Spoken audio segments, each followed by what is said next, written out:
예전에 교육 방송인 EBS에서 이제 이 부부 갈등을 상담해 주는 그런 프로그램이 있었습니다. 부부 간에 많은 갈등을 가지고 힘들어하는 그런 케이스들을 이제 신청을 받아 가지고요. 보니까 이제 그 집에 카메라를 설치합니다. 곳곳에 카메라를 이제 설치해 가지고 이 부부가 어떻게 지내고 있는지, 어떤 일로 다투는지, 또 어떻게 그것들을 풀어나가는지, 그걸 이제 다 이제 촬영을 해 가지고는 전문가들이 이제 그 내용을 보면서 이제 분석도 해 주고요. 그러면서 이제 이 가정의 문제가 뭐라는 걸 진단해 주고 하는 그런 이제 프로그램이었는데요. 제가 이제 한 몇 번 그 프로를 보다가 보니까 이 가정적으로 부부 간에 갈등을 겪고 문제가 있는 이 부부의 공통점이 있더라고요. 그 공통점이 뭐냐 하니까 부부가 다 자기 입장만 생각하고 상대방의 입장을 헤아리지 못하고 상대방의 아픔을 헤아리지 못하는 그런 공감하지 못하는 특징이 있더라는 겁니다. 상대방의 입장을 공감해 주지 못하니까 둘 다 자기만 억울한 거예요. 그래서 제가 그 프로를 보면서 배운 게 뭐냐 하면은 이 건강한 부부 관계를 유지하기 위해서는 이 상대방의 입장을 이해하는 이 공감 능력이 필요하겠구나. 배우자를 선택할 때도 또 아들, 딸 장가 보낼 때도 뭐 얼마나 좋은 대학을 나왔나, 얼마나 외모가 아름답나 이런 것보다는 저 사람이 그 상대방의 아픔을 공감해 줄 수 있는 이 공감 능력이 있는 사람인가. 그러니까 이걸 보는 것이 배우자를 정하는 데 참 중요한 항목이 되는 것 같습니다. 이 공감이라는 단어는 영어로 empathy라고 하는데요. 이 empathy 할 때 M은 into, 그러니까 어디 속으로 들어가다 이런 뜻이고요. 퍼시라는 이 단어는 감정이라는 뜻입니다. 그래서 이 empathy, 이 공감이라는 이 단어는 이 남의 감정 속으로 들어가는 거, 이게 공감이라는 겁니다. 최근에 저는 이 공감 능력과 관련한 한 칼럼을 읽고 참 많은 그 생각을 하게 하는 좋은 칼럼이 있었는데요. 그 칼럼을 쓰신 분이 여자분이세요. 하루는 이분이 이제 늦은 밤에 택시를 타고 이제 집으로 가는데요. 내릴 때쯤 돼가지고 이제 기사분한테 이제 골목으로 좀 들어가 주세요. 그랬더니 막 그 기사분이 갑자기 막 신경질을 내면서 정말 너무하시네. 그 정도도 못 걸어요. 가마를 탔나? 그러고는 큰 길가에 내려주더라는 거예요. 이 얼마나 민망하고 당황스러운 일입니까? 너무 당황이 돼가지고 확 딱 이제 택시에서 내려가지고 집으로 들어왔는데요. 그 이제 정신 차리고 생각하니까 생각할수록 화가 나는 거예요. 내가 버스를 탔나? 가마는 아니지만 택시를 탔으니까 그 정도는 요구해도 되는 거 아닌가? 여러분들이 다 경험이 있지만요. 이런 일을 겪을 때 제일 자기한테 화가 나는 게 현장에서는 아무 소리 못하고 집에 오면 할 말이 막 생각나는 거 아닙니까? 내가 이래 줄 걸, 저래 줄 걸. 그러고 나니까 이 여자분이 밤에 잠이 안 오는 거예요. 분해가지고. 누워있는데 막 자꾸 이제 그게 이제 분해가지고 잠이 안 와가지고요. 그래서 이제 할 일이 없어가지고 잠이 안 오니까 그 스마트폰을 가지고 이 페이스북을 여기저기 이제 글을 뒤지고 있었대요. 그러다가 이분이 어느 한 곳에 이렇게 시선이 탁 꽂혀지는 글 하나를 읽은 겁니다. 미국의 아이오와 주에 사는 어떤 젊은 부부 이야기인데요. 그 미국의 그 부부가 이 결혼 6주년을 맞았답니다. 이게 젊은 부부겠죠? 결혼 6주년을 맞아가지고 이제 식당에 가가지고 그 축하하는 그런 시간을 가졌는데요. 그 식당이 얼마나 불친절한지 물 한 잔 나오는데 20분 걸리고요. 뭐 나오는데 40분 걸리고요. 완전히 다 잡친 거예요, 그날. 그 지금 결혼 6주년인데 그 얼마나 그 기분이 상했겠습니까? 근데 이 부부가 이상한 행동을 한 거예요. 미국은 팀 문화 아닙니까? 보통 이제 음식값의 한 15% 내지 20%를 가지고 아주 친절하게 잘해주면 팁 좀 더 얹어주고, 좀 불친절하면 이제 팁 좀 적게 주고, 이제 이런 일을 겪으면 어떤 미국 사람들은 1센트를 놓고 간대요. 우리나라 돈으로 1원짜리 하나 거기 놓고 이제 네가 얼마나 불친절한지 느껴봐라, 이제 이렇게 한답니다, 미국 사람들이. 근데 여러분, 그날 이렇게 불친절한 식당에서 이 부부가 음식값이 66불이 나왔는데 팁을 100불을 줬다는 거예요. 그 이상한 거 아닙니까? 팁을 음식값보다 더 많이 주고는요, 그 웨이터한테 전해주는 계산서에다가 영어로 이렇게 한마디를 적어놨답니다. 우리도 당신 입장이었던 적이 있었답니다. 그렇게 써놨대요. 나중에 알고 보니까요, 이 부부도 둘 다 결혼하기 전에 그 아르바이트하고 이러면서 이제 웨이터, 웨이트레스 역할을, 노릇을 많이 한 거예요. 그래서 자기가 경험을 한 걸로 쓱 보니까 지금 그 식당에 웨이터 숫자가 너무 적더라는 거예요. 지금 자기를 서빙하는 그 웨이터도 보니까요, 자기를 포함해서 지금 테이블 12개를 지금 섬기고 있더라는 거예요. 그러니까 이거를 이제 상대방의 입장에서 공감을 하면서 보니까 화가 나는 게 아니고 저 웨이터가 안쓰러워진 거예요. 그래서 이제 이 100불을 팁으로 주면서 오히려 격려를 해줬다는 거예요. 이게 공감 능력이에요. 그분이 이제 그 영수증에다가 써준 그 당신의 입장이 되어보다, 이게 이제 그 영어로 be in your shoes. 우리말로 직역을 하면은 그 사람의 신발을 신어보는 거예요. 그러니까 그 미국의 표현에 이런 게 있대요. 그 사람의 신발을 신어보기 전에는 그 사람의 상황과 사정을 잘 알 수가 없다. 이게 이제 우리말로 하면은 뭐 역지사지 뭐 그런 뜻으로 통용되는 그런 표현인 것 같습니다. 지금 이 칼럼니스트인 여자분이요, 방금 전에 그 택시기사한테 그런 부당한 억울한 일을 당하고 화가 나서 잠이 안 와서 페이스북을 뒤적뒤적 거리다가 이 미국 부부의 그 글을 읽고 나서 마음이 어떻게 확 풀렸냐 하면은요, 그 칼럼의 마지막이 이렇게 결론을 내립니다. 한번 들어보십시오. 그 택시기사는 교통정체에, 빠듯한 수입에, 열악한 근무 조건에, 진상 손님에, 사고 위험까지 온갖 상황에 내몰린다. 짜증나는 순간이 왜 없겠는가? 방금 전도 그랬으리라. 돌이켜보면 수십 년 동안 급할 때마다 특히 늦은 시간에 참 많은 도움을 받고 살았다. 그렇게 하고 맨 마지막 결론이 이렇습니다. 이제 불 끄고 자련다. 이게 참 의미가 있는 그 칼럼이더라고요.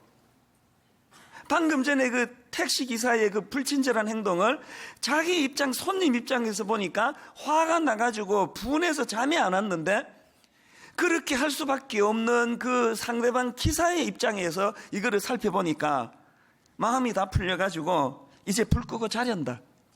여러분, 저는 그 칼럼을 읽으면서 이게 신앙인이다, 이게 신앙생활이다. 여러분, 이 땅을 살아가다 보면은 뭐 예수 믿는다고 천사들만 만납니까? 교회 안에 천사들만 모입니까? 이렇게 내 속을 뒤집어 놓고 저렇게 나를 모함하고 화나게 만들고 많은 일들을 만날 때 그런 상한 마음을 가지고 내 본능이 이끄는 대로 침대로 들어가지만, 우리와 함께 하시는, 내주하시는 성령님께서 이런 공감 능력을 우리에게 가르쳐 주시고 상대방을 이해하는 마음을 주셔가지고 그 화난 마음이 해가 지기 전에 눈녹듯 다 사라져서 이제 마음이 편안해졌다, 이제 불 끄고 자련다, 이런 평정심을 회복하는 능력, 이게 신앙생활 아닐까요? 여러분이 지금 오래 교회를 다니고 예수를 믿고 있음에도 불구하고 내 안에서 일어나는 본능적인 감정 조절이 여전히 잘 안 일어나고, 누구랑 한번 원수 맺으면 무덤에 갈 때까지 풀 생각이 없고 계속 나는 억울하고 분하기만 하고 모든 건 다 상대방 잘못이고, 이런 상황에 놓여 있다면 여러분의 신앙 상태를 점검해 보셔야 한다는 겁니다. 여러분, 신앙이라는 것은요, 공감 능력을 키우는 거예요. 그래서 저는 그 칼럼을 읽으면서 그 베드로전서 3장 8절을 옛날 성경, 개역 성경에 이렇게 이제 번역을 해놨는데 한번 보십시오. 마지막으로 말하노니 너희가 다 마음을 같이하여 체휼하며 형제를 사랑하며 불쌍히 여기며 겸손하며. 그리스도인들의 덕목이 쭉 열거되는데 여기 이 체휼하며, 이건 좀 잘 안 쓰는 단어 아닙니까? 이걸 제가 국어사전을 찾아보니까요, 이 체휼하며를 그 상대방의 처지를 이해하고 가엾게 여기는 긍휼한 마음, 이렇게 돼 있더라고요. 예수 믿는 사람이면 이 체휼하는 마음, 그 부부가 저는 크리스찬이기를 바라요. 식당에서 그렇게 자기를 화나게 만드는 상황으로 몰고 갔지만 그럴 수밖에 없었던 그 웨이터의 마음을 헤아려 오히려 100불이라는 큰 팁을 줄 수 있는 도량, 이거 체율에서 나오는 거 아닙니까? 여러분에게 이 체율이 있습니까? 여러분, 우리가 믿는다 그러면서 식당 같은데 너무 따박따박 따져가지고 요거는 팁 1불 깎아야 되겠다, 나한테 잘해주니까 1불 더 줘야 되겠다, 이 그리스도인의 모습은 아닌 것 같아요. 이 체율하는 거. 그러면 이 상대방을 향한 체율, 그를 긍휼히 여기는 마음은 어디에서 생겨나느냐? 히브리서 4장 15절을 개역 성경에 이렇게 번역합니다. 우리에게 있는 대제사장은 우리 연약함을 체휼하지 아니하는 자가 아니요 모든 일에 우리와 한결같이 시험을 받은 자로 돼 죄는 없으시니라. 우리의 대장 되시는, 우리의 대제사장 되시는 예수 그리스도께서 우리가 어떤 형편에 빠져 있을 때 하나님과의 관계는 깨지고 기쁨의 동산이라는 에덴에서 쫓겨나고 혼미한 인생을 살면서도 회복할 길이 없는 연약한 우리 인생을 체휼의 마음, 불쌍히 보시면서 기꺼이 십자가 논리의 자리로 가면은 예수님은 십자가 지시면 안 되는 분 아닙니까? 우리가 그렇게 따지기 좋아하는, 시시비비 가리기 좋아하는 이런 마음으로 다가가면 우리 구원 못 받습니다. 전에도 말씀드렸잖아요. 예수님이 야, 죄는 네가 졌는데 십자가를 왜 내가 져야 돼? 네가 잘 따지는 논리로 이게 맞는 말이냐? 우리 주님은요, 논리로 우리에게 다가오신 게 아니라 논리를 뛰어넘는 이런 상태에 빠진 우리를 체휼하시는, 불쌍히 여기는 그 마음, 그 은혜로 우리가 구원을 받았다 아닙니까? 제가 이 말씀을 준비하다가 우리 가정이 생각나서 기뻤습니다. 신혼 때는 시시비비를 가리면서 사랑했던 것 같아요. 제가 이 여자가 나한테 잘해주면 나도 잘해주고 결혼하길 잘했다 싶고, 이 여자가 아무것도 아닌 일에 그냥 그렇게 짜증내고 하면 또 나도 시큰둥해서 그냥 들어가 버리고, 그 앞에 여자랑 결혼했어야 되는데 괜히 이런 여자를 만나가지고 그러면서 후회하고, 신혼 때 다 그렇게 살았던 것 같아요. 제가 저만 그런가요? 해놓고 보니까. 그러나 여러분, 이제 20몇 년 살아가면서요, 저 그렇게 미숙하지 않습니다. 제 아내가 제게 어떻게 대하든지 간에 잘해주면 잘해줘서 고맙고요, 아내의 연약한 모습이 보이면 이 체휼함이 뭔지를 제가 알아요. 그 아내가 불쌍해질 때가 많아요. 긍휼함. 그 상대방도 저에게 그러는 것 같아요. 그리스도인은요, 자기가 가지고 있는 어떤 인격의 힘을 가지고 유지하는 가정이 아니에요. 은혜를 받으면 내가 어떤 사랑으로 이 자리까지 오게 되었나, 어떤 놀라운 그리스도 십자가 사랑으로 내가 구원받고 이 목사 이 자리까지 내가 오게 되었나, 그 사랑의 감격, 하나님의 나를 향하신 선행하신 이 체휼하심의 사랑을 내가 받으면 그 감격의 힘으로 거뜬히 용서할 수 있는 능력이 나타나는 줄 믿습니다. 우리가 추구해야 되는 모습이 바로 이 공감하는 능력, 이 공감하는 능력을 가져다주는 주님의 이 체휼하심의 십자가 은혜. 저는 오늘 본문 말씀을 그런 맥락으로 보기를 원하는데요. 여러분, 오늘 본문은 워낙 유명하니까 다 아시죠? 지금 예수님과 제자들이 어느 혼인잔치에 초청을 받았습니다. 그래서 잔치가 무르익고 있는데 문제가 생긴 거예요. 포도주가 떨어졌어요.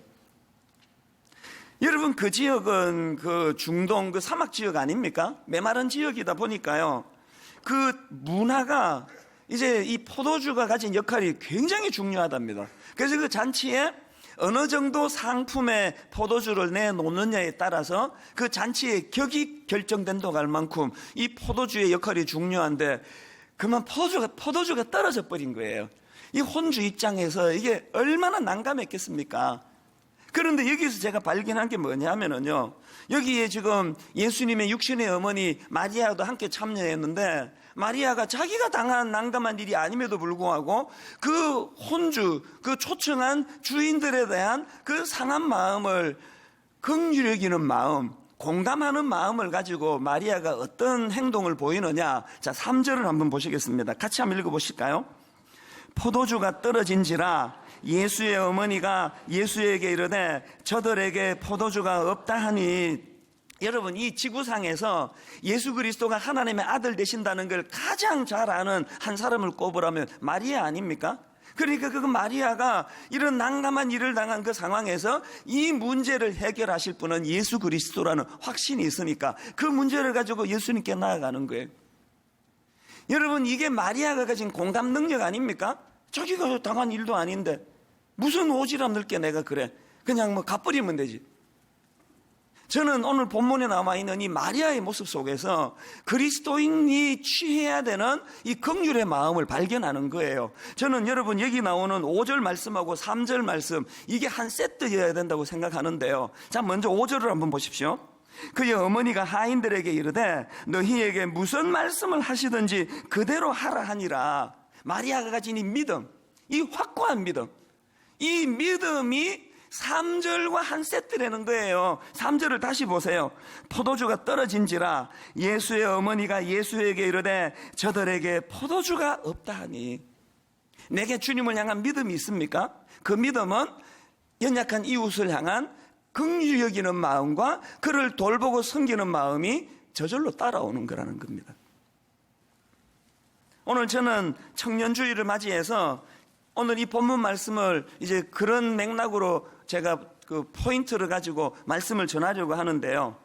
제가 이제 오늘 이 본문 말씀을 쭉 묵상을 하다가 보니까 이제 이 주님이 물을 포도주로 바꾸어 주시지 않습니까? 이제 그 기적의 주님의 일하심으로 우선 그 혼주, 이 위기를 만난 혼주가 위기에서 벗어나는 혜택을 누렸고요. 많은 사람들이 이 기적의 포도주의 그 영향을 이제 누리게 되는데, 제가 보니까 이 예수님의 기적의 포도주로 인해 기뻐하는 사람들 중에 너무나 대조되는 두 그룹이 눈에 띄더라는 거예요.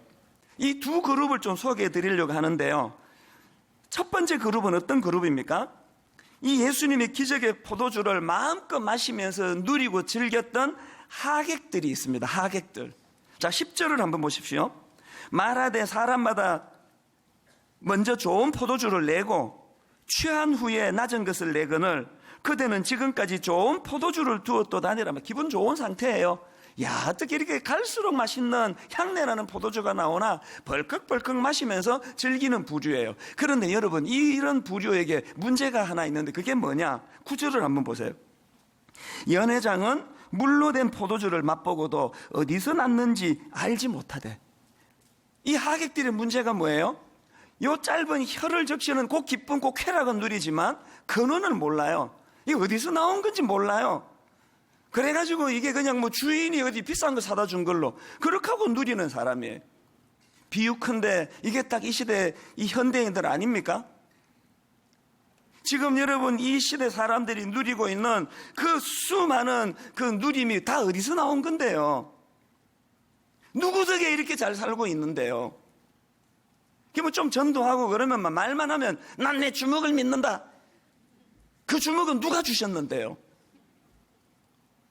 하나님과의 관계가 깨지고 나니까 그저 말초신경을 자극하고 내 혀, 내 눈, 내 귀, 오감을 만족시키는 쾌락적인 것은 추구하지만 이 기쁨의 근원이 뭔지를 모르고 살아가는 수많은 현대인들.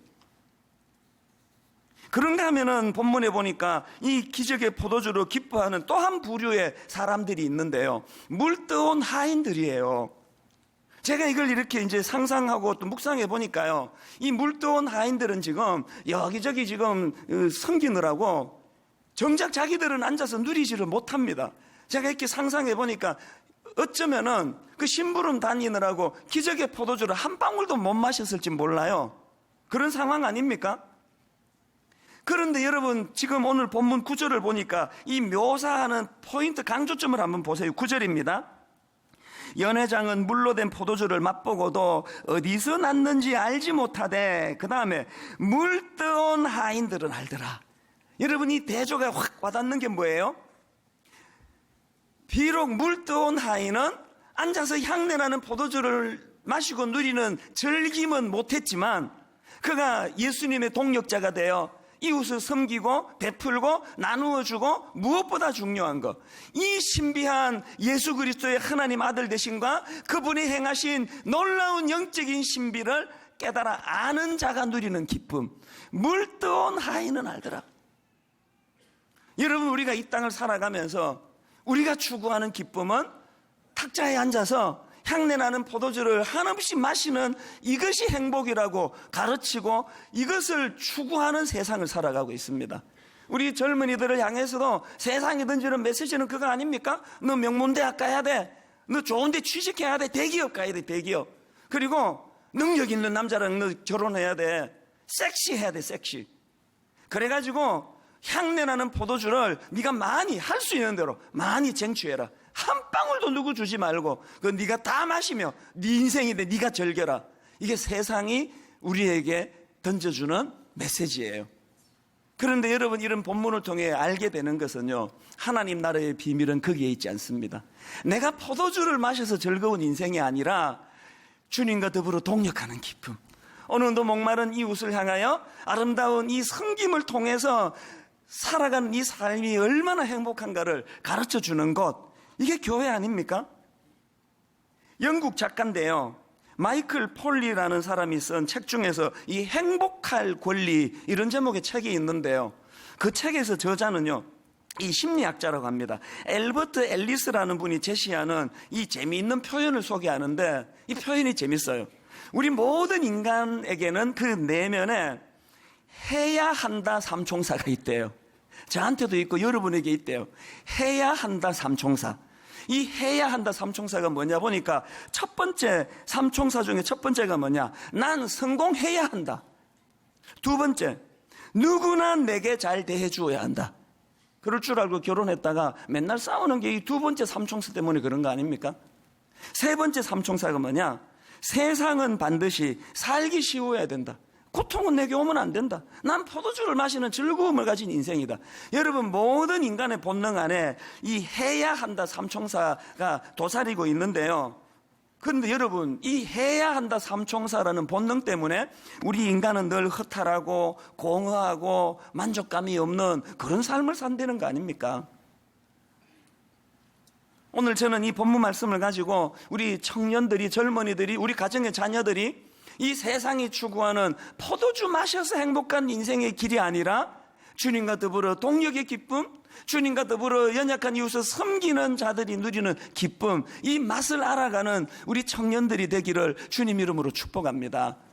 자, 여러분, 그렇기 위해서는요, 저는 오늘 이 본문 말씀을 가지고 우리 자녀들이, 우리 청년들이 이런 하나님 나라의 기쁨을 맛보아 알기 위해서 우리가 기성세대인 우리 어른들이 두 가지 모범을 보여줘야 되는 게 있다는 거예요.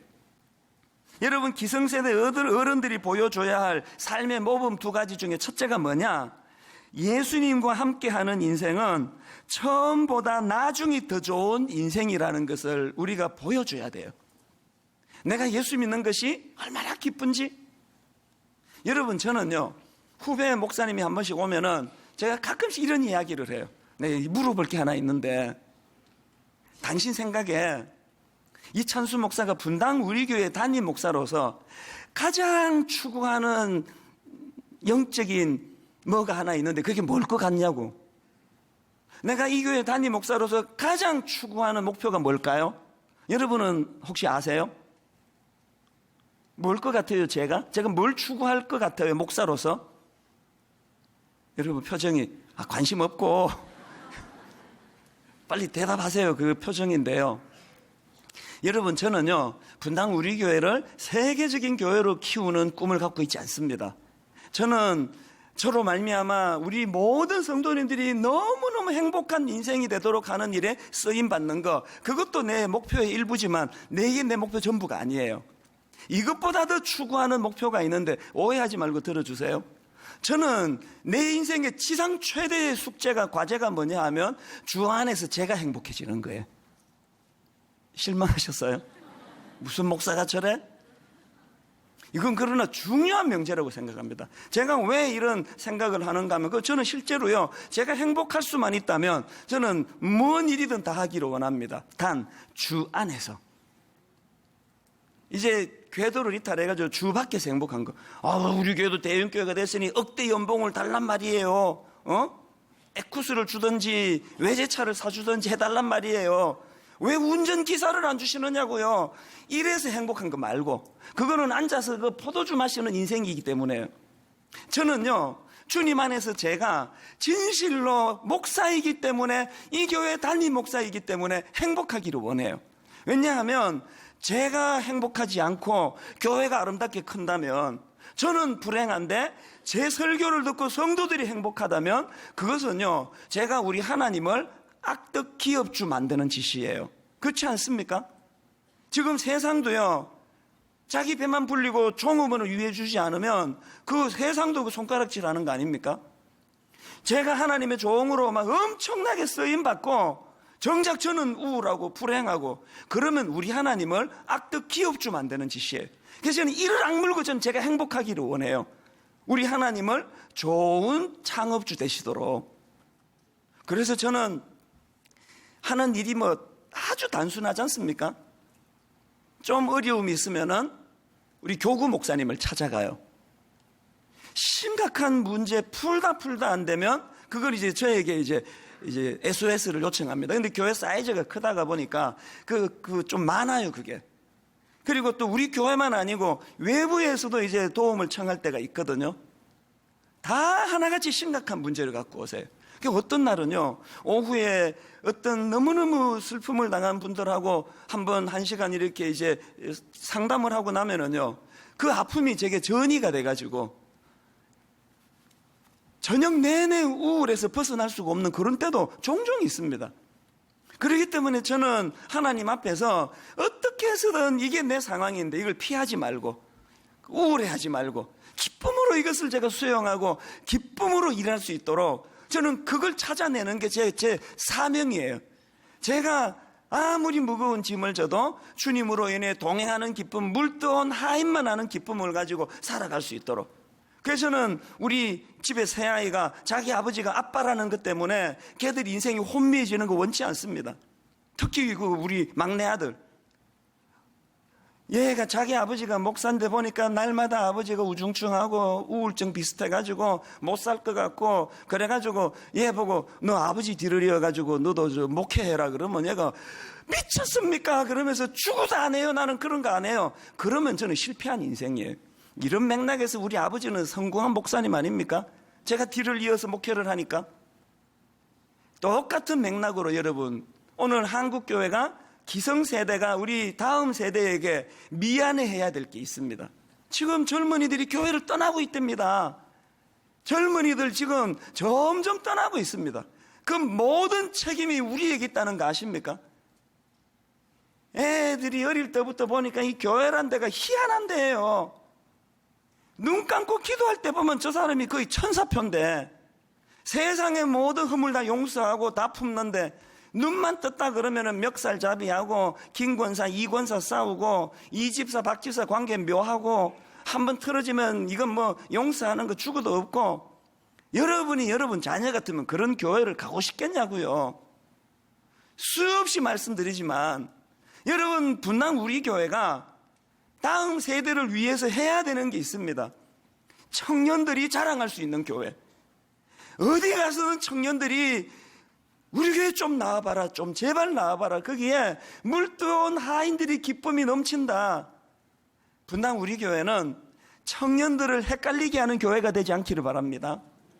그런 물떠온 하인으로 수고하는, 그러다가 상처도 받고 아프고 눈물 흘리는 성도님들이 계시다면 주님이 오늘 이 시간 위로해 주시기를 원합니다.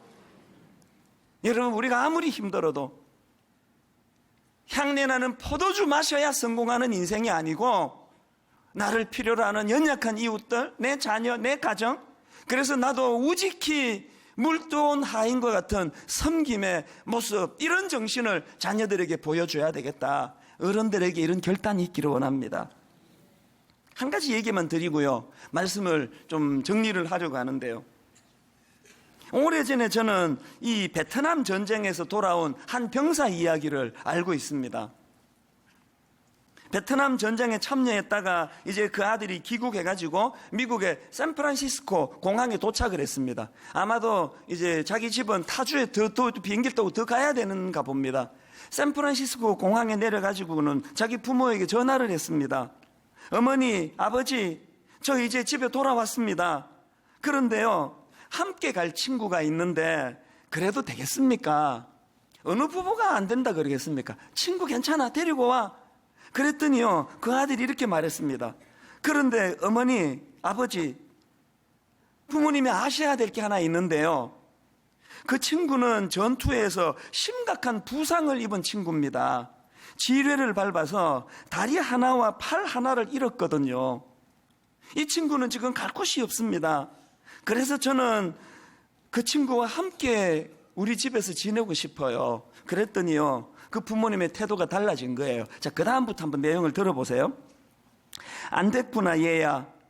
아마도 우리가 그 친구가 살 곳을 마련해 줄 수 있을지 모르겠다. 그랬더니 아들이 이렇게 말합니다. 아니요, 그런 의미가 아니에요. 저는 그와 우리 집에서 함께 살고 싶다고요. 얘야, 아버지가 말했다. 너는 지금 너가 무슨 말을 하는지도 모르는구나. 그런 장애가 있는 사람은 어쩌면 우리에게 큰 짐이 될지도 모른단다. 우리는 여지껏 우리끼리 잘 살아왔어. 우리는 우리 삶에 이런 골칫덩어리가 끼어드는 것을 원치 않는단다.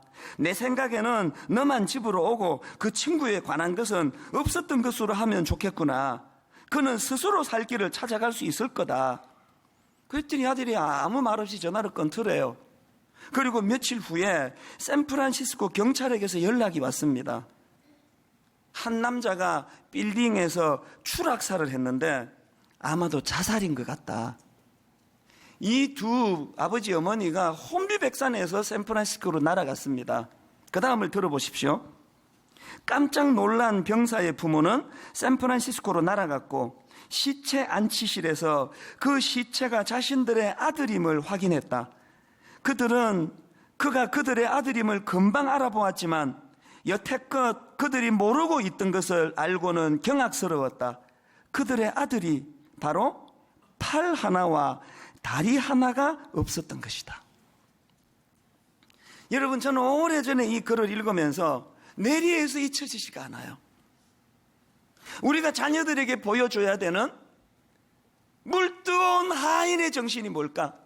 강단에서 말은 청산유수같이 설교하면서 실제로는 그런 연약한 이웃에 대하여 이렇게 냉정하고 조금도 세상 사람과 다를 바 없는 그런 모습을 온 몸으로 보여주고 있는 이런 형태의 부모의 모습은 혹시 제가 견제하고 있는 건 아닌가? 그날 여러분, 이 아이가 그 친구를 빗대 자기의 처지를 고백했을 때 기쁨으로 너 친구를 데려오너라, 팔 하나 잘린 게, 다리 하나 잘린 게 아무 문제가 되지 않는다고 여러분 물떠온 하인의 정신으로 그렇게 맞이했더라면 그 아들이 어떻게 됐겠습니까? 결론을 맺으려 갑니다. 제가 맨 설교 서두에 공감이라는 것은 남의 감정 속으로 들어간다, 이런 표현을 하지 않았습니까? 우리 크리스찬으로서, 특히 오늘 청년주일로서 내게는 그 공감 능력이 있는가? 하나님, 이 어린 청년들이 포도주가 떨어져 버린 잔치집 같은 난감한 상황에 놓여 있다면 하나님, 이 교회를 출입한 우리 젊은이들이 물을 포도주로 바꾸어 주시는 예수 그리스도를 만나는 통로로 이 아픔을 사용하여 주시옵소서. 우리 주 예수 그리스도의 은혜와 하나님 아버지의 다함없는 사랑과 성령님의 감동, 감화, 위로교통 충만하심의 역사가 물을 포도주로 바꾸어 주시는 신실하신 주님 마음에 모시고 오늘 어려운 길을 걷는 우리 젊은이들에게, 우리 자녀들에게 그 주님 손 붙잡고 동행하는 인생이 되기를 기도하며 축복하며 그렇게 함께 예배하는 모든 주의 자녀들 머리 위에 지금부터 영원토록 함께 하시기를 간절히 축원하옵나이다. 아멘.